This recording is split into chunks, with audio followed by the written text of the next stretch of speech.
سامعین سے گزارش کی جاتی ہے کہ ہمارے دونوں چینلز کے پلیٹ فارم سے جتنی بھی آڈیو بکس کی ریکارڈنگ کمپلیٹ ہو چکی ہے اسے خود بھی سنیں اور زیادہ سے زیادہ شیئر کرنے کی کوشش کریں، اور ہمارے سوشل میڈیا پلیٹ فارم کے لنکس ڈسکرپشن میں دیے گئے ہیں۔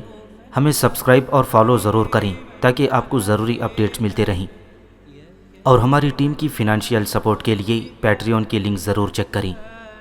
جزاک اللہ۔ بسم اللہ الرحمن الرحیم۔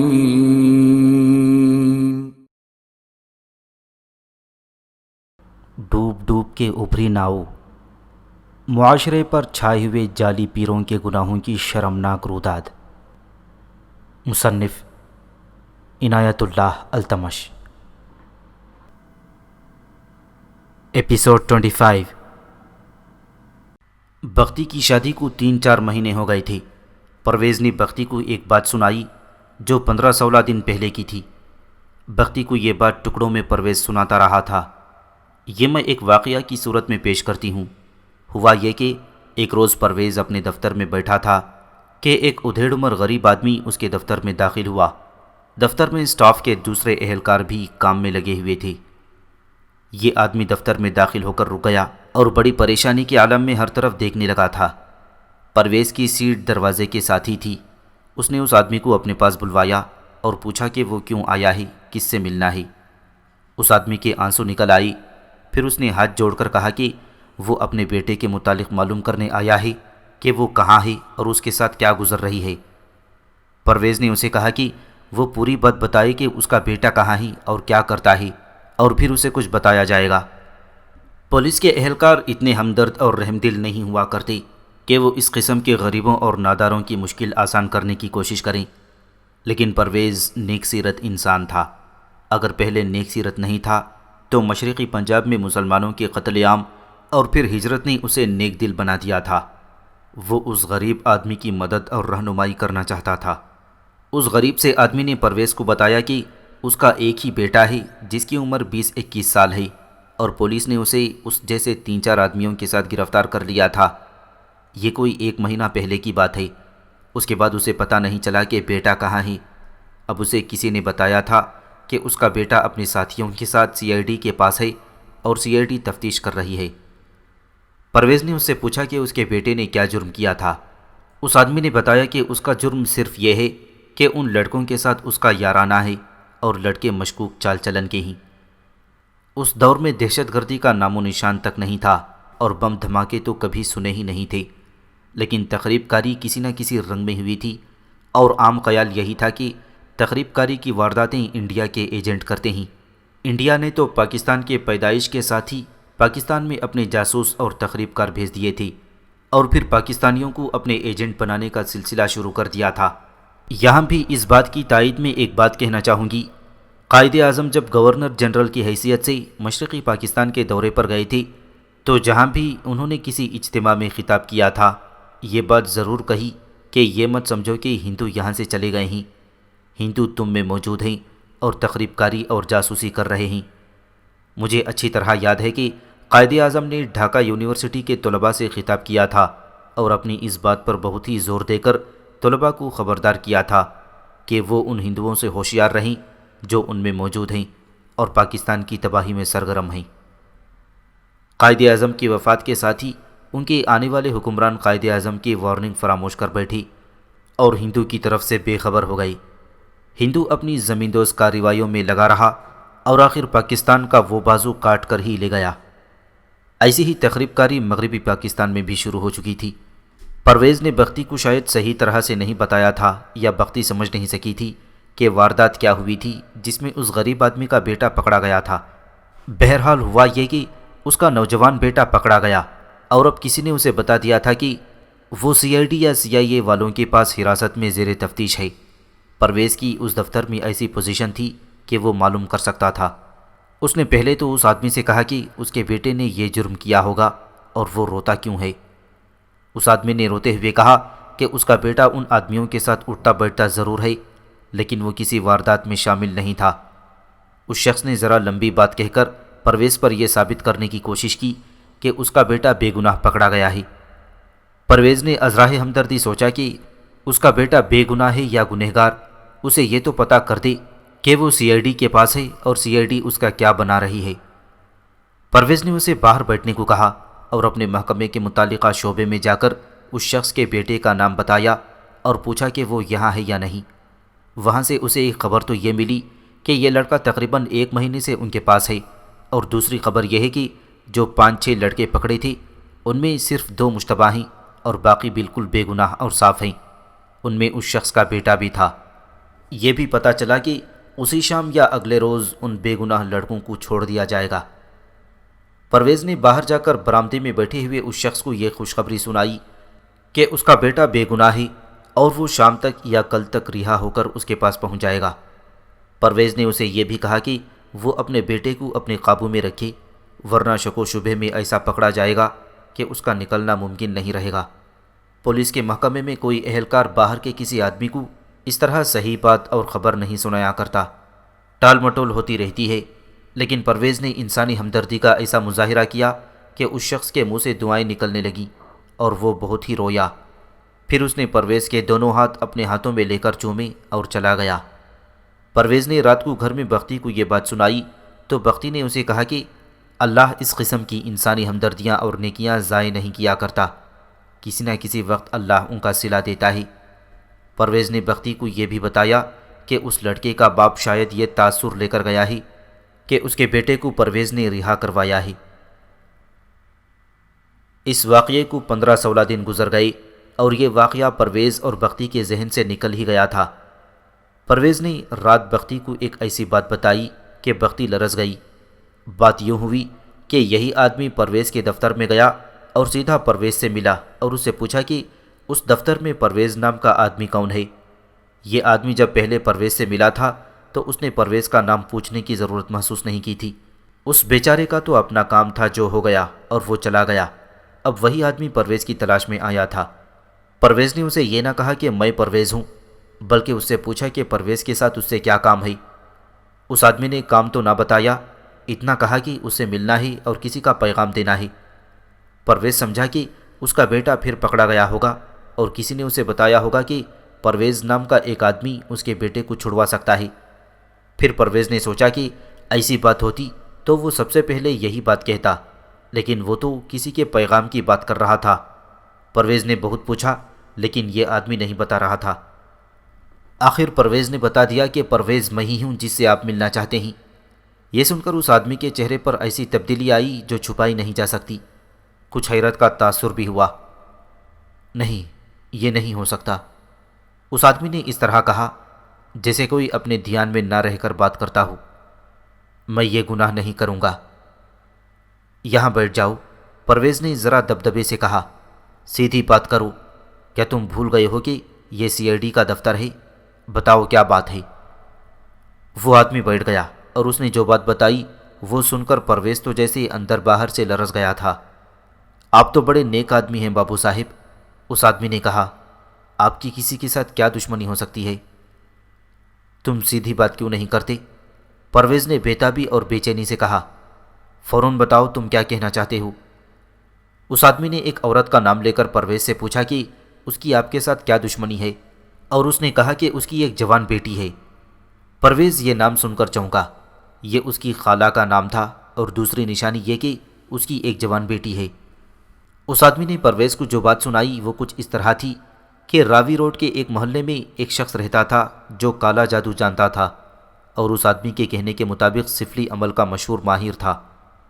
یہ آدمی جو پرویز کو بات سنا رہا تھا اس سفلی عامل کے گھر کے کہیں قریب رہتا تھا اور ان دونوں کی آپس میں سلام دعا بھی تھی۔ یہ غریب آدمی تھا۔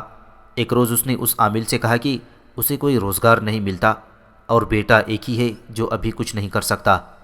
اس عامل نے اسے کہا کہ وہ اسے روزگار تو نہیں دلا سکتا، البتہ اتنی مدد کر سکتا ہے کہ وہ کبھی کبھار اسے اپنا کوئی کام بتا دیا کرے گا اور یہ شخص کام کر دے گا تو اس کی اچھی بھلی اجرت دے دیا کرے گا۔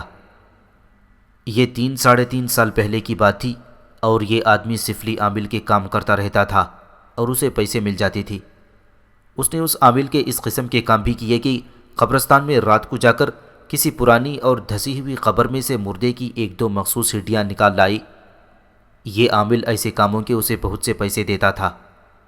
پھر اس قسم کے کام بھی اس نے کیے کہ تعویذ کی طرح تہیہ کیا ہوا کوئی کاغذ دیا اور کوئی گھر بتا کر کہا کہ یہ اس گھر کے بیرونی دروازے میں کہیں چھپا دینا ہے، یا کوئی خاص جگہ بتائی کہ وہاں دبانا ہے۔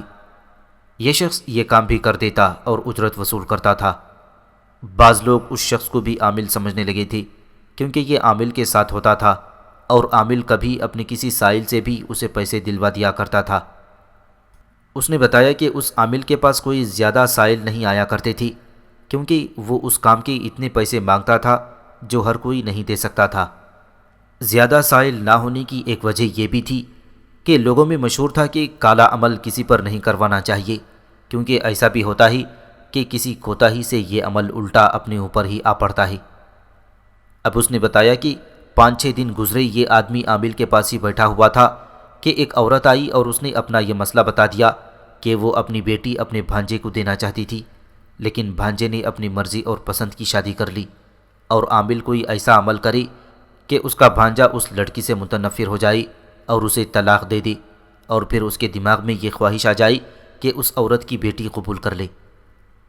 عامل نے اس عورت کو بتایا کہ یہ عمل اس طرح کیا جاتا ہے کہ بندش لگا دی جاتی ہے اور متعلقہ آدمی جسمانی طور پر اپنی بیوی کے لیے بیکار ہو جاتا ہے، یا بیوی پر یہ عمل چلایا جاتا ہے اور بیوی کے دل میں خاوند کے خلاف نفرت پیدا ہو جاتی ہے، اور پھر میاں بیوی میں لڑائیاں جھگڑے شروع ہو جاتے ہیں اور بات طلاق تک پہنچ جاتی ہے۔ دیکھنا یہ ہے کہ عامل جو عمل بتائے گا وہ اس لڑکی پر کیا جا سکتا ہے یا نہیں۔ عامل نے مثال کے طور پر ایک عمل بتایا اور اس عورت سے پوچھا کہ وہ اس لڑکی کے گھر جا کر یہ عمل کر سکتی ہے یا نہیں۔ اس عورت نے کہا کہ اس نے بھانجے کے گھر تو جانا چھوڑ رکھا ہے اور مشکل نظر آتا ہے کہ اس لڑکی کے پاس بیٹھ کر یہ عمل کیا جائے، اور پھر اس عورت کے ہاتھ میں کوئی ایسی عورت یا لڑکی بھی نہیں جسے اس کے ہاں بھیج کر یہ عمل کروا سکے۔ عمل یہ تھا کہ کاغذ کے ایک پرزے پر عامل نے کچھ الٹی سیدھی لکیریں ڈال کر یا لکھ کر دینا تھا، اور یہ پرزہ باریک باریک پرزوں میں پھاڑ دینا تھا اور مٹھی میں لے کر اس لڑکی کے پاس بیٹھنا تھا، اور ایک بار مٹھی اس کے سر کے اوپر گھما کر کاغذ کے یہ پرزے اس طرح بکھیر دینے تھے کہ لڑکی اٹھے تو کم از کم ایک بار اس کے دونوں پاؤں کاغذ کے پرزوں پر آ جائیں۔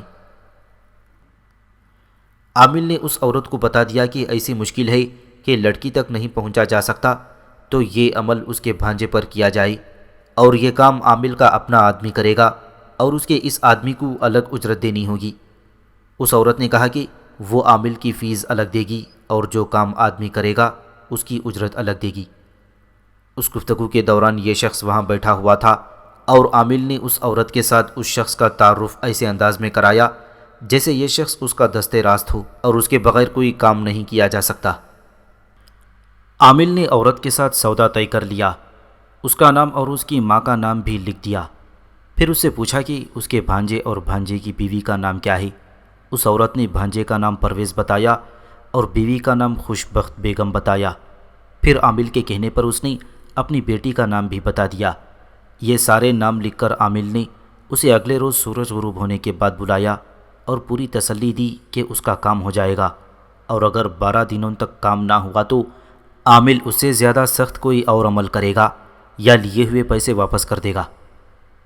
پرویز بابو، اس آدمی نے پرویز سے کہا، یہ عورت آپ کی خالہ ہے یا کوئی بھی ہے، آپ کی دشمن ہے، اور میں آپ کو صاف صاف بتاتا ہوں کہ یہ کتنی ناپاک اور گنہگار عورت ہے۔ یہ عامل اسی وقت اپنا عمل تیار کر سکتا تھا یا اس عورت سے کہتا کہ 2-3 دنوں بعد آئی اور اس کی مطلوبہ چیز یعنی نقش تعویذ وغیرہ مل جائے گی، لیکن اس نے اس عورت کو اگلے روز سورج غروب ہونے کے بعد ایک خاص مقصد کے لیے بلوایا تھا۔ عورتوں کو یہ شخص ایسے ہی بلایا کرتا ہے اور عورتوں کو الگ کمرے میں لے جا کر بدی کرتا ہے، اور عورتیں یہ شیطانی عمل کروانے کے لیے اپنا آپ خوشی سے اس چوڑھے کے حوالے کر دیتی ہیں۔ وجہ یہ ہے کہ کالا عمل اس صورت میں بڑی جلدی کامیاب ہوتا ہے کہ عامل بھی اور عمل کرنے والا بھی یا عمل کروانے والی بھی زیادہ سے زیادہ گناہ کرے۔ آپ جانتے ہیں پرویز بابو کہ مرد اور عورت کیسا گناہ کر سکتے ہیں۔ میں بتا رہا ہوں کہ کالے عمل کو گناہ اور بدی کامیاب کرتی ہے۔ یہ عورت یعنی پرویز کی خالہ اس آدمی کے کہنے کے مطابق جوان تو نہیں تھی، لیکن بڑی اچھی شکل و صورت کی اور رنگ و روغن والی ہے۔ وہ اگلی شام عامل کے ہاں جا پہنچی اور عامل اسے الگ کمرے میں لے گیا۔ اور دروازہ بند کر لیا۔ ایسا ایک بار نہیں 3 بار ہوا، اور چوتھے روز عامل نے اپنا عمل تیار کر کے اس عورت کو دے دیا۔ اس وقت عامل نے اس شخص کو اپنے ہاں بلوا رکھا تھا، کیونکہ یہ کام اس کے ہاتھوں کروانا تھا۔ اس عورت نے عامل کو پہلے ہی بتا دیا تھا کہ پرویز کا دفتر کہاں ہے، جو عامل نے سمجھ لیا تھا۔ اب عامل نے یہ دفتر اس شخص کو سمجھا دیا۔ اس شخص کو یاد آ گیا کہ وہ تو 15-16 دن پہلے اس دفتر میں جا چکا ہے۔ پرویز کی خالہ اتنی تیز اور ہوشیار تھی کہ اس نے نہ جانے کس سے پرویز کے دفتر کی نشانیاں معلوم کر لی تھیں۔ وہ تو لوگوں کو انگلیوں پر نچانے والی عورت تھی۔ اس کا دماغ چلتا شیطانی کاموں کی طرف تھا، اس لیے ایسے کام اس کے لیے مشکل نہیں تھے۔ پھر مشکل اس آدمی نے یہ بتا کر آسان کر دی کہ وہ تو اس دفتر میں جا چکا ہے، اور وہاں جا کر وہ پرویز کا نام لے گا اور اس سے مل لے گا۔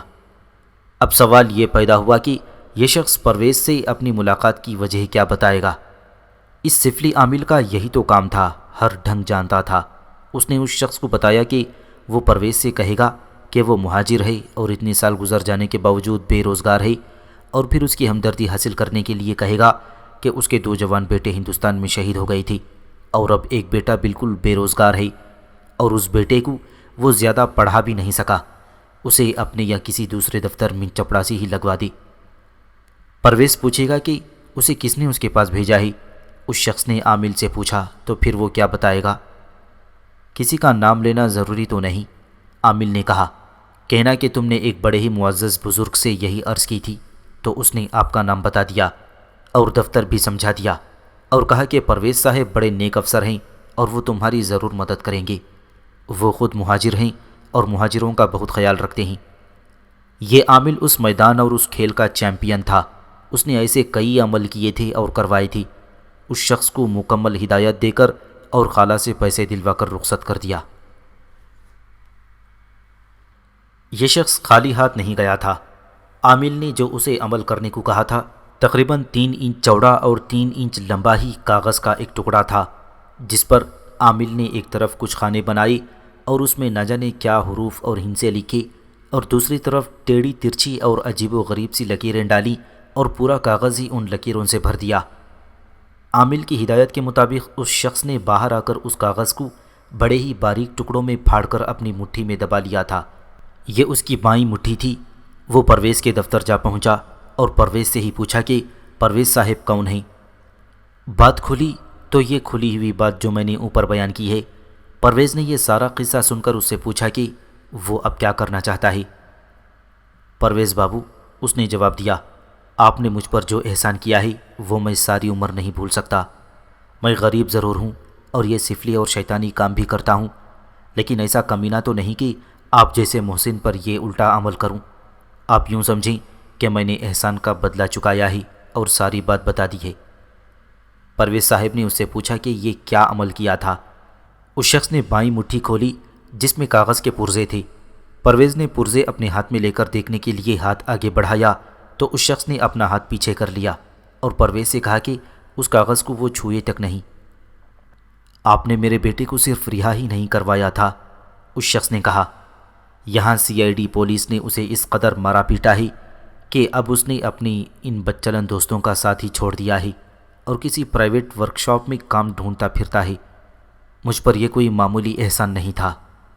اس نے پرویز کو بتایا کہ کرنا یہ تھا کہ آپ سے یہ درخواست کرنی تھی کہ بیٹے کو نوکری دلوا دیں، اور اس دوران اپنی بائیں مٹھی آپ کے سر پر رکھنی تھی، اور پھر ایک بار سر کے اوپر مٹھی کو چکر دینا تھا، اور پھر کاغذ کے یہ پرزے آپ کے قریب باتیں کرتے کرتے فرش پر پھینک دینے تھے، تاکہ آپ کے دونوں پاؤں کم از کم ایک بار ان پرزوں پر آ جائیں۔ ضروری نہیں تھا کہ ہر پرزے پر پاؤں آئی، صرف ایک پرزے پر ہی آ جاتا تو اس عمل کا اثر ہو جانا تھا۔ اس عامل سے جا کر کیا کہو گی؟ پرویز نے پوچھا۔ میں کہوں گا کام ہو گیا ہے، اس نے جواب دیا۔ ہوگا تو یہی ہوگا کہ آپ کی خالہ کا کام نہیں ہوگا، تو پھر وہ عامل کے پاس جائے گی اور عامل اپنا کوئی اور عمل کرے گا۔ اب آپ اپنا کوئی ایسا بندوبست کریں کہ کوئی اجنبی آپ کے پاس آئے، یا ہو سکتا ہے میں ہی آؤں، تو ظاہر ہے میں وہ عمل نہیں کروں گا، اور اگر کوئی اور آئی تو اس کی حرکتیں دیکھتے رہنا۔ کیا اس عمل کا کچھ اثر ہونا تھا؟ پرویز نے پوچھا۔ کیا یہ صرف نوسر بازی ہے اور یہ عامل فراڈ چلا رہا ہے؟ کیا آپ نے کبھی کالا جادو اور اس کا اثر نہیں سنا؟ اس شخص نے پوچھا اور جواب دیا، یہ عامل اس کام میں ماہر ہے اور میں نے خود اس کے عمل کے اثرات دیکھے ہیں، اور اگر میں یہاں سے عمل پورا کر جاتا تو 12 دنوں کے اندر اندر تو آپ کی اپنی بیوی کے ساتھ بڑی شدید لڑائی ہو جاتی اور بات طلاق تک پہنچ جاتی، اور اس کے بعد آپ خود خالہ کے پاس جاتے اور منت کرتے کہ وہ اپنی بیٹی آپ کے ساتھ بیاہ دے۔ پرویز نے اس شخص کا صرف شکریہ ادا نہیں کیا تھا بلکہ 10 روپے بھی، جو اس وقت اچھی خاصی رقم تھی، اسے دے دیے تھے، لیکن اس نے لینے سے انکار کر دیا اور کہا کہ وہ اس کی خالہ سے پیسے لے چکا ہے جو واپس نہیں کرے گا، اور وہ واپس کرے گا ہی کیوں، وہ تو بتائے گا کہ کام کر آیا ہوں۔ یہاں میں اپنی تھوڑی سی رائے دینا چاہوں گی۔ یہ بات میں نے پہلے کبھی سنی تھی، پھر اس کی تصدیق بھی ہوئی تھی کہ کالے جادو میں اور تو کوئی عمل ہیں جن میں مردوں کی ہڈیاں استعمال ہوتی ہیں، لیکن یہ ایک عام کالا عمل ہے جو اس عامل نے کیا تھا، یعنی کاغذ کے پرزے پر کچھ لکھنا اور اسے چھوٹے چھوٹے پرزوں میں پھاڑ کر اس شخص کے گھر میں بکھیر دیا جاتا ہے۔ میرے ملنے والوں میں سے ایک کے گھر پر یہ عمل ہوا تھا اور میں نے اس کے انتہائی تباہ کن اثرات دیکھے۔ ایک اور کالے عامل کو گھر بلوا لیا گیا تو اس نے یہ انکشاف کیا تھا کہ اس عمل کے ایسے ہی اثرات ہوتے ہیں۔ ایک اثر اس نے یہ بھی بتایا تھا کہ جس شخص پر یہ عمل کیا جائے وہ وہی کچھ سوچنے لگتا ہے جو عمل کرنے والا چاہتا ہے۔ یہ بات بھی کوئی انوکھی بات نہیں کہ یہ عامل پرویز کی خالہ کے ساتھ بدی کا ارتکاب کرتا تھا۔ یہ عام طور پر کہا جاتا ہے کہ کالا عمل اس طرح زیادہ کامیاب ہوتا ہے کہ اس کے دوران انتہائی گھناؤنا گناہ کیے جائیں۔ اس کے الٹ اگر نوری یا روحانی عمل کیا جاتا ہے تو اس میں اپنے آپ کو اندر سے باہر پاک رکھنا ضروری ہوتا ہے۔ ورد و وظائف وغیرہ نوری اور روحانی عمل میں آتے ہیں، بلکہ انہیں عبادت میں بھی شمار کیا جاتا ہے۔ اس دوران اپنا من پاک رکھنا لازمی ہوتا ہے۔ ذرا سا بھی جھوٹ بولا جائے تو ورد اور وظیفے کا سارا اثر زائل ہو جاتا ہے۔ وجہ بڑی صاف ہے، وظیفے یا کسی بھی روحانی عمل کے ذریعے انسان اپنا رابطہ براہ راست اللہ کے ساتھ پیدا کرتا ہے۔ اگر بندہ دل میں بدی لیے رکھے تو صاف بات ہے اللہ اس بندے کو دھتکارے گا، اس کی دعا نہیں سنے گا۔ وہ جو کہتے ہیں کہ وظیفہ الٹ بھی جاتا ہے وہ غلط نہیں کہتے۔ یہ اللہ کو فریب دینے والی بات بن جاتی ہے کہ اس کی ذات باری کی اسم اعظم کا ورد کیا جائے اور ذہن اور دل میں شیطان کو رکھا جائے۔ اللہ الفاظ سے نہیں بلکہ اعمال سے راضی ہوتا ہے۔ یہ بھی یاد رکھیں کہ کالا عمل دوسروں کی تباہی کے لیے یا اپنے مفاد کے لیے کیا جاتا ہے، خواہ دوسرے کا کتنا ہی نقصان کیوں نہ ہو جائے۔ اس کے برعکس نوری اور روحانی عمل اپنی مشکلات اور اپنے مسائل کے حل کے لیے کیا جاتا ہے اور اس مقصد کے لیے اللہ کی مدد مانگی جاتی ہے۔ اب میں بختی کی سنائی ہوئی بات آگے سناتی ہوں۔ پرویز نے اس شخص سے اس کالے جادو کے عامل کے گھر کا ایڈریس لے لیا تھا۔ پرویز نے یہ بات بھی اپنی ماں بہن اور بختی کو اور اپنے باپ کو بھی نہیں بتائی تھی۔ اس رازداری کا مقصد یہ تھا کہ کسی طرح خالہ تک یہ بات نہ پہنچ جائے کہ اس کا بھانڈا پھوٹ گیا ہے۔ اگر اسے پہلے پتہ چل جاتا تو وہ دوڑی اس عامل کے پاس جا پہنچتی اور پرویز کا سارا جوابی حملہ بیکار ہو جاتا۔ پرویز نے جوابی حملہ سوچ لیا تھا۔ میں نے پہلے لکھا تھا کہ پرویز نے اپنے دفتر میں بھی اچھی پوزیشن حاصل کر لی تھی۔ پولیس انسپکٹر اور اس سے نیچے درجے کے پولیس کے لوگ اس کی عزت کرتے تھے، جس کی وجہ یہ تھی کہ وہ اسٹینوگرافر تھا اور بڑے افسروں کے ساتھ اس کا قریبی رابطہ رہتا تھا۔ ویسے بھی پرویز دنیا داری اور رکھ رکھاؤ والا آدمی تھا۔ اس نے اسی روز سی آئی ڈی کے ایک سب انسپکٹر کے ساتھ بات کی، اسے پوری کہانی سنائی اور بتایا کہ کالے جادو کے اس عامل نے اس پر عمل کیا ہے، لیکن اللہ نے اسے ایک نیکی کا یہ صلہ دیا ہے کہ اسے اسی آدمی نے بتا دیا ہے جو آدمی اس عمل کو مکمل کرنے کے لیے اس کے پاس آیا تھا۔ سب انسپکٹر نے کہا کہ وہ اس عامل کا ایڈریس بتا دے اور کل صبح وہ یہاں موجود ہوگا۔ پرویز نے اسے پورا ایڈریس دے دیا۔ اس سب انسپکٹر نے اسی وقت اس علاقے کے تھانے دار کو فون کیا اور اسے بتایا کہ کیا ہوا ہے اور کیا کرنا ہے۔ اس نے علاقے کے سب انسپکٹر کو بتایا کہ اسٹینوگرافر پر اس شخص نے کالا عمل کیا ہے، اس عامل کا دماغ درست کرنا ہے اور کل صبح وہ سی آئی ڈی آفس میں موجود ہو۔ پولیس والے ویسے بھی ایک دوسرے کی مدد کیا کرتے ہیں، لیکن اس علاقے کا سب انسپکٹر اس انسپکٹر کو بڑی اچھی طرح جانتا تھا، اور پھر اس نے سنا کہ اپنے ایک اسٹینو کے ساتھ یہ واردات ہوئی ہے تو اس نے بڑی گرم جوشی سے کہا کہ یہ عامل کل سی آئی ڈی کے آفس میں موجود ہوگا۔ اگلی صبح پرویز جب اپنے دفتر میں پہنچا تو برآمدے میں ایک کانسٹیبل کھڑا تھا جس کے ساتھ ایک مکروہ صورت آدمی تھا۔ پرویز اندر اپنے دفتر میں جا بیٹھا اور چپڑاسی نے اسے بتایا کہ فلاں علاقے کے تھانے کا کانسٹیبل ایک آدمی کو ساتھ لایا ہے اور اسے ملنا چاہتا ہے۔ پرویز نے انہیں اندر بلوا لیا، عامل سے اس کا نام پوچھا اور اسے اپنے سامنے بٹھا لیا اور کانسٹیبل سے کہا کہ وہ اب جا سکتا ہے۔ پرویز نے اسی سب انسپکٹر کو بلوا لیا اور کہا کہ یہ ہے وہ عامل۔ یہاں نہیں، سب انسپکٹر نے کہا، میرے ساتھ چلو، اسے تفتیش والے کمرے میں لے چلتے ہیں۔ عامل کے چہرے سے پتہ چلتا تھا کہ وہ گھبرا گیا ہے اور اندر باہر سے ہلا ہوا ہے۔ اس نے دبی دبی زبان میں پوچھا کہ یہ کیا معاملہ ہے۔ سب انسپکٹر نے اسے بازو سے پکڑا، پھر گھسیٹ کر آگے کیا، پھر پیچھے سے دھکا دیا اور کہا کہ چلو بتاتے ہیں۔ بختی نے مجھے سنایا کہ پرویز نے اسے بتایا تھا کہ تفتیش والا کمرہ ایسا تھا جس میں طرح طرح کی بدبوئیں بھری رہتی تھیں۔ وہاں مشتبہوں اور ملزموں سے ایذا رسانی کے ذریعے پوچھ گچھ کی جاتی تھی۔ بعض کا خون بھی نکل جاتا تھا اور بعض ملزموں کا دہشت سے پیشاب خارج ہو جاتا۔ اس کمرے کے اندر جاتے ہی ایک اجنبی پر ہیبت سی طاری ہو جاتی تھی۔ یوں لگتا تھا جیسے یہ کمرہ کبھی صاف نہ کیا گیا ہو، بلکہ ذبح کرنے سے پہلے یہاں مویشی باندھے جاتے ہوں۔ عامل کو وہاں ایک خستہ حال بینچ پر بٹھا کر سب انسپکٹر نے پہلی بات یہ پوچھی کہ اس نام کی عورت سے پیسے لے کر اس نے اس شخص یعنی پرویز پر کالا عمل کیا ہے۔ اتنی سی بات سن کر عامل نے ہاتھ جوڑ دیے۔ اس کے ہاتھ اور بازو نمایاں طور پر کانپ رہے تھے۔ وہ مکروہ صورت انسان تھا، اس کے ہونٹ کانپ رہے تھے، لیکن زبان سے کوئی بات نہیں نکلتی تھی۔ سب انسپکٹر نے اس کے سر پر ہاتھ رکھ کر بڑی زور سے ہلایا اور کہا کہ وہ جواب دے۔ سرکار، آخر عامل کے منہ سے لرزتے کانپتے الفاظ نکلے، اپنا یہی روزی کا ذریعہ ہے، کوئی آتا ہے تو اس کا کام کر دیتا ہوں اور 4 پیسے مل جاتے ہیں۔ اگر ان بابو صاحب پر کسی نے مجھ پر عمل کروایا ہے تو ان سے پوچھیں کہ ان کے ساتھ میری کوئی ذاتی دشمنی تو نہیں۔ اگر ان پر میرا عمل ہو چکا ہے تو میں آج ہی اس کا اثر اتار دوں گا۔ میں انکار تو نہیں کر رہا حضور۔ پرویز نے اسے پوچھا کہ اس کی خالہ نے اسے اپنا کیا مسئلہ بتایا تھا اور اس نے کس مقصد کے لیے عمل کروایا ہے اور اس کا مجھ پر کیا اثر ہوگا۔ عامل نے بالکل وہی بات سنا ڈالی جو عامل کا آدمی پرویز کو پوری تفصیل سے سنا گیا تھا۔ آپ حضور میری عرض تو سنیں، عامل نے بدستور ہاتھ جوڑے ہوئے پوچھا۔ سب سے پہلے تو یہ بتائیں کہ آپ کوئی اثر محسوس کر رہے ہیں؟ کیا آپ کے دل میں اپنی بیوی کے خلاف کوئی شکوہ شکایت پیدا ہوا ہے؟ تمہارے پاس عمل ہے اور میرے پاس اللہ ہے، پرویز نے کہا۔ تم لوگوں کو پیسے لے کر بدی کے راستے پر ڈالتے ہو اور مجھے اللہ نے یہ ہدایت دے رکھی ہے کہ اس کے بندوں سے ہمدردی کروں اور ان کے کام آ جاؤں۔ آج وہ اللہ میرا کام آ رہا ہے۔ میرے پاس بھی کوئی اللہ کی دی ہوئی طاقت ہے۔ تمہارا عمل مجھ تک پہنچا تھا، لیکن مجھے پہلے ہی اشارہ مل گیا تھا اور وہ عمل وہیں زائل ہو گیا۔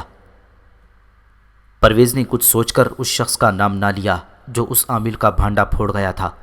پرویز نے یہی سوچا ہوگا کہ اس غریب آدمی کی روزی پر کیوں لات ماری جائے۔ یہ بھی تو ہو سکتا ہے کہ یہ خبیث فطرت عامل اسے کوئی نقصان پہنچا بیٹھے۔ پرویز صاحب، سب انسپکٹر نے کہا، یہ تو مان گیا ہے کہ اس نے یہ عمل کیا ہے۔ یہ ٹھیک کہتا ہے کہ یہ اس کا روزگار ہے اور آپ کے ساتھ اس کی کوئی دشمنی نہیں۔ اب آپ یہ بتائیں کہ اس کے ساتھ کیا کرنا ہے، یا آپ اپنی خالہ کے خلاف کچھ کروانا چاہتے ہیں؟ میرا مشورہ یہ ہے کہ اسی سے آپ کی خالہ پر کوئی ایسا عمل کروایا جائے کہ اس کے دماغ سے آپ کا خیال ہی نکل جائے اور آئندہ آپ کے خلاف کوئی ایسی کارروائی نہ کرے۔ آپ سیدھے آدمی ہیں اور اس قسم کی عورتوں کو آپ نہیں جانتے۔ اگر آج اسے ہم نے بخش دیا تو کل وہ کوئی اور وار کر گزرے گی۔ چاہتا تو میں بھی یہی ہوں، پرویز نے کہا۔ اس خالہ نے تو میرا گھر برباد کرنے کا بندوبست کر دیا تھا۔ مجھے جو بیوی بڑی مشکل سے ملی تھی اس کے خلاف میرے دل میں دشمنی پیدا کرنے کے لیے عمل کروایا تھا۔ حضور، عامل پرویز کی بات سن کر بول اٹھا، ایسی عورتوں کو آپ نہیں، میں جانتا ہوں۔ آپ کہیں نہ کہیں میں اس پر ایسا عمل چلا دوں گا کہ اسے اپنی ہی پڑ جائے گی اور آپ اس کے دل اور دماغ سے نکل جائیں گے۔ 10-12 دنوں بعد وہ میرے پاس یہ شکایت لے کر آئے گی کہ میرے عمل کا کچھ اثر نہیں ہوا۔ میرے ہاتھ میں اتنی سفلی طاقت ہے کہ میں اس کا دماغ پھیر دوں گا۔ پھر وہ میرے پاس نہیں آئے گی، نہ وہ مجھ جیسے کسی عامل کے پاس جائے گی۔ مجھے آج معاف کر دیں، پھر آپ اپنی خالہ کا حال دیکھ لینا۔ میں خود کچھ دنوں بعد آپ کی خدمت میں حاضری دے کر پوچھوں گا کہ یہ بلا آپ کے سر سے ٹلی ہے یا نہیں۔ سب انسپکٹر اور پرویز نے دیکھا کہ یہ عامل تو ہتھیار ڈال کر بالکل ہی قدموں میں گرا پڑا ہی، تو اسے مزید کچھ کہنا یا اس پر تشدد کرنا ضروری نہیں تھا۔ اس کے بجائے اسے یہ کہا کہ خالہ کو کوئی زیادہ نقصان نہ پہنچے، لیکن اس کے دماغ سے پرویز کو اور اس کی بیوی یعنی بختی کو نکال دے۔ عامل نے بدستور ہاتھ جوڑ کر پکا وعدہ کیا، بلکہ اٹھتے اٹھتے سب انسپکٹر اور پرویز کے پاؤں بھی چھوئے اور پھر چلا گیا۔ بختی نے مجھے خاص طور پر سنا دیا تھا کہ پرویز کہتا تھا کہ اس عامل کا حلیہ یہ تھا کہ چہرے پر عجیب سی کراہت تھی، آنکھوں میں سرخی اور دانت اتنے پیلے جیسے ان پر مٹی کا لیپ کیا ہوا ہو۔ اس کے جسم سے بدبو اٹھتی تھی، یوں لگتا تھا جیسے وہ مہینوں سے نہایا ہوا ہی نہ ہو اور اس نے کپڑے نہ بدلے ہوں۔ یہ تو میں نے اکثر سنا ہے کہ کالا جادو کرنے والوں کا حال حلیہ ایسا ہی ہوا کرتا ہے، اور یہ بھی پتہ چلا ہے کہ ان کے لیے اتنا غلیظ رہنا ضروری ہوتا ہے۔ کالا جادو کرنے والے دانستہ نہانے سے گریز کرتے ہیں اور دانستہ کپڑے تبدیل نہیں کرتے۔ ذرا اس پہلو پر بھی غور کریں کہ کالے جادو میں ہر چیز کالی استعمال ہوتی ہے، مثلاً کالا مرغ، کالے بکرے کی سری، کالا کپڑا، کالے ماش، اور پھر یہ عمل سیاہ کالی راتوں میں کیا جاتا ہے۔ اگر میں آپ کو بتانے لگوں کہ یہ لوگ کیسے کیسے غلیظ طریقوں سے عمل کرتے ہیں تو بخدا آپ کو متلی ہونے لگے۔ اس کے مقابلے میں روحانی اور نورانی عمل کرنے والے یا اللہ کے کلام کا، اللہ کے اسم ہائے اعظم کا یا کسی قرآنی آیت کا ورد وظیفہ بتانے والے لوگ صاف ستھرے ہوتے ہیں اور ان کے چہرے پر جلالی سی کیفیت یا تاثر رہتا ہے۔ اگر آپ دیکھیں کہ نوری یا نورانی عمل کرنے والے شخص کے چہرے پر کوئی رونق یا جلال نہیں، بلکہ چہرہ کچھ مکروہ سا ہے، اور وہ شخص تمباکو نوشی یا کوئی اور نشہ کرتا ہے اور اس کے کپڑے میلے ہیں، تو یہ اس بات کا ثبوت ہے کہ اس شخص نے محض فریب کاری بنا رکھی ہے اور اس کے بتائے ہوئے روحانی عمل میں ذرا سا بھی اثر نہیں ہوگا۔ یہ بھی ذہن میں رکھیں کہ روحانی عمل یا معالج اگر کاروباری ذہنیت کا آدمی کرتا ہے اور وہ منہ مانگی فیس لیتا ہے تو اس کے روحانی عمل میں ذرا سا بھی اثر نہیں ہوگا۔ یہ جو گلیوں میں جگہ جگہ عامل بیٹھے نظر آتے ہیں اور جنہوں نے بورڈ لگا رکھے ہیں، وہ سب فریب کار ہیں اور اللہ کے نام پر کاروبار کر رہے ہیں۔ 7-8 دن گزرے، خالہ کے محلے میں ایک عورت پرویز کی ماں کے پاس آئی۔ وہ اکثر آتی جاتی رہتی تھی اور وہ انہی کی برادری کی عورت تھی۔ عورتوں میں میل جول لگا ہی رہتا تھا۔ پرویز کی ماں نے اس عورت سے پوچھا کہ اس کی بہن کس حال میں ہے۔ ماں نے یہ بھی کہا کہ بہن نے یعنی پرویز کی خالہ نے تو تعلق ہی توڑ لیا ہے، معلوم نہیں اسے کیا ہو گیا ہے۔ عورت نے بتایا، آج چوتھا دن ہے، اس کا جسم جواب دیتا جا رہا ہے، کہتی ہے کہ چلتی ہے تو چلا نہیں جاتا، کوئی کام کرے تو کام نہیں ہوتا، اور دماغ کی حالت کچھ عجیب سی ہو گئی ہے۔ پرسوں خاوند اسے ڈاکٹر کے پاس لے گیا تھا۔ ڈاکٹر نے دوائیاں تو دے دیں، لیکن یہ بھی کہا کہ ظاہری طور پر اسے کوئی تکلیف نہیں، بخار بھی نہیں ہے، لیکن یہ میں نے بھی دیکھا ہے کہ خالہ ٹھیک طرح چل پھر نہیں سکتی، اور پھر جو عجیب تبدیلی اس میں آئی ہے کہ بات کرتی ہے تو رو پڑتی ہے۔ وہ تو ہنستی کھیلتی عورت تھی، لیکن اب جیسے چلتا چراغ بجھ گیا ہو۔ آخر بہن ہے، پرویز کی ماں نے کہا۔ میرا دل تو بےتاب ہے کہ اسے جا کر دیکھوں، لیکن اس کا کچھ بھروسہ بھی نہیں، ایسا نہ ہو کہ بے عزتی کر کے گھر سے نکال دے۔ اب شاید ایسا نہ ہو، عورت نے کہا۔ کل میں اس کے ہاں گئی تو اسے پلنگ پر پڑے ہوئے پایا، کہتی تھی کہ اٹھا نہیں جاتا۔ میں نے ویسے ہی کہہ دیا کہ تمہاری بڑی بہن کو خبر نہیں ہوئی، ورنہ دیکھنے آ جاتی۔ میں نے اسے کہا کہ اس نے خود ہی ناراضگی مول لے رکھی ہے اور اپنے بھانجے کی شادی پر بھی نہیں گئی تھی۔ بہن کس منہ سے یہاں آئے گی؟ اس کی آنکھوں میں آنسو آ گئی اور بولی کہ بہن کو دیکھنے کو بڑا دل چاہ رہا ہے، لیکن بہن آئے گی نہیں، میں نے خود ہی اسے ناراض کر لیا تھا۔ پرویز کی ماں آخر بڑی بہن تھی، اس کا دل موم ہو گیا اور اس نے اس عورت سے کہا کہ وہ بہن کو ضرور دیکھنے جائے گی۔ بختی پاس ہی بیٹھی ہوئی تھی، اس نے کہا کہ ضرور جانا چاہیے، خون کے رشتے چھوڑے نہیں جا سکتے۔ ماں نے کہا کہ پرویز آئی تو اس سے بات کر کے جائے گی۔ بختی کو پرویز نے وہ ساری بات سنا دی تھی کہ کس طرح عامل کو پکڑ کر CID کے آفس میں بلوایا گیا تھا اور اس کے ساتھ کیا باتیں ہوئی۔ بختی نے یہ باتیں پرویز کے کہنے کے مطابق پرویز کی ماں کو نہیں بتائی تھیں۔ بختی کو خیال آیا کہ یہ اس کالے عامل کے عمل کا اثر ہوگا۔ شام پرویز گھر آیا تو ماں نے اسے اس کے خالہ کی یہ حالت سنائی اور یہ بھی بتایا کہ وہ اسے دیکھنا چاہتی ہے۔ پرویز نے کہا کہ وہ بھی اس کے ساتھ جائے گا، آخر وہ اس کی خالہ ہے۔ ماں نے کہا کہ جانا ہی ہے تو انتظار نہ کیا جائے، آج رات کو ہی چلتے ہیں۔ رات کھانا کھا کر پرویز اپنی ماں کو ساتھ لیے خالہ کے گھر چلا گیا۔ پہلے تو انہوں نے سوچا تھا کہ بختی کو ساتھ لے چلتے ہیں، لیکن پرویز نے احتیاط کے طور پر بختی سے کہا کہ وہ ابھی نہ چلے۔ خالہ کے گھر گئے تو اسے بے بسی کے عالم میں پلنگ پر پڑے پایا۔ وہ اٹھی اور بازو پھیلا دیے۔ پرویز کی ماں اس کے پاس بیٹھ کر اس کے گلے لگ گئی۔ خالہ ہچکیاں لے کر رو رہی تھی اور پھر اس نے پرویز کو گلے لگا لیا اور بار بار اس کا منہ چوما۔ پرویز اور اس کی ماں نے اسے پوچھا کہ اسے آخر کیا ہوا ہے۔ کیا بتاؤں بہن، خالہ نے بڑی کمزور آواز میں کہا۔ ایک روز اٹھی تو چکر سا آیا، آنکھوں کے آگے اندھیرا چھا گیا اور بس پھر پلنگ پر گر پڑی۔ اس کے بعد جسم ایسے ہو گیا جیسے اس میں جان ہی نہ رہی ہو۔ تم مانو گی نہیں میری بہن، اس حالت میں سب سے پہلے مجھے تم یاد آئیں اور میں یہ سوچ کر رو پڑی کہ بہن کو تو میں نے ناراض کر دیا ہے، اب تم سے معافی مانگنے کو جی چاہتا ہے اور یہ کہتی ہوں کہ مجھے معاف کر دینا اور میرے لیے دعا کرنا۔ خالہ پھر رو پڑی اور پرویز کی ماں نے اسے پھر گلے لگا لیا۔ اس کے بعد خالہ کے ساتھ بہت باتیں ہوئیں، کچھ اس نے بھی باتیں کیں تو پرویز اور اس کی ماں نے نمایاں طور پر محسوس کیا کہ خالہ وہ خالہ نہیں رہی۔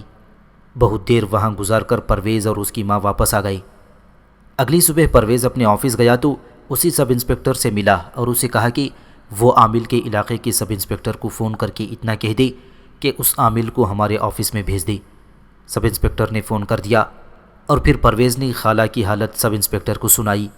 پرویز کا خیال تھا، جس کی تائید سب انسپکٹر نے کی، کہ یہ عامل نے کوئی عمل کیا ہے۔ آدھے گھنٹے بعد عامل آ گیا۔ آتے ہی اس نے پرویز سے کہا کہ اپنی خالہ کو جا کر دیکھا ہے یا نہیں۔ پرویز نے اسے کہا اسی لیے اس نے اسے بلوایا ہے اور وہ بتائے کہ یہ اس کے کسی عمل کا نتیجہ ہے۔ پہلے یہ بتائیں حضور، عامل نے پوچھا، کیا اس کا جسم بے جان ہو گیا ہے؟ کیا وہ ویسے ہی رونے لگ جاتی ہے اور وہ معافیاں مانگنے لگتی ہیں؟ پرویز نے بتایا کہ اس کی ساری علامتیں یہی ہیں۔ عامل نے کہا کہ یہ اس کے عمل کے اثرات ہیں اور جب آپ چاہیں گے یہ اثرات اتار دیے جائیں گے۔ پرویز نے کہا کہ وہ اسے 2-4 دنوں بعد بتائے گا۔ عامل چلا گیا اور پرویز بڑی گہری سوچ میں کھو گیا تھا۔